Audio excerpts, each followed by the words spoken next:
Hello, friends. We are three unfortunate sisters.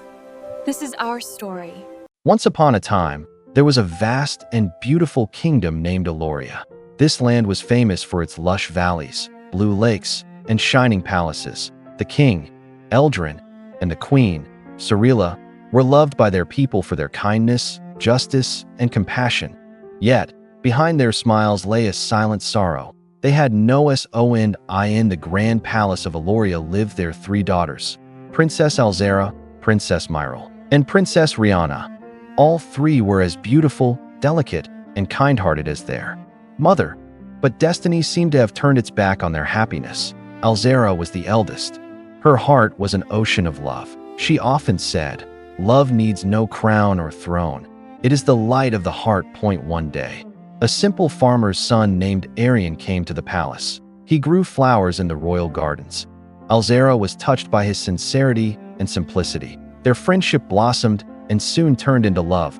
But when the king learned of it, he became furious and declared, "A princess can never marry a common man."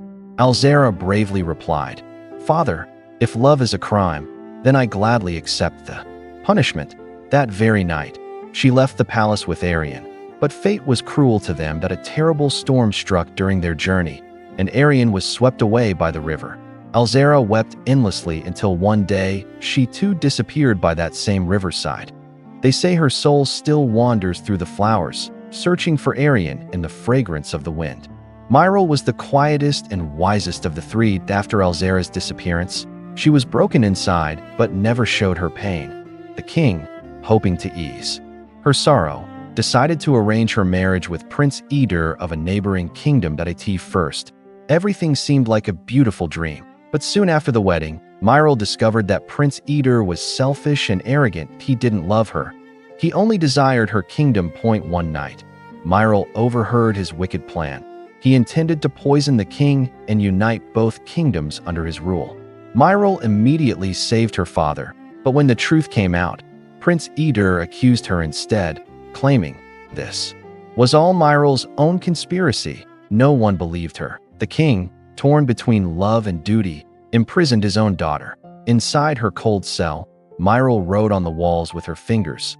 Sometimes, the one who is loyal is the one called guilty. It is said that she took her last breath in that prison.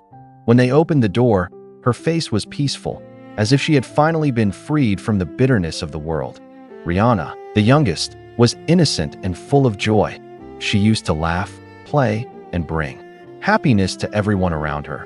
But after witnessing the tragic fate of both her sisters, the light in her eyes dimmed and her smile faded away. One day, enemies invaded the kingdom.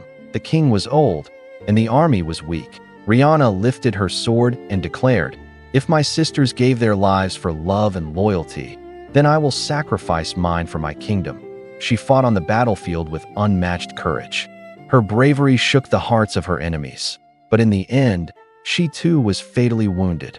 When the king reached her side, Riana whispered softly, "Father, we three have lived our destinies. Perhaps this was meant to be our story." She took her last breath in the palace garden, the same place where Alzara had once met Arian.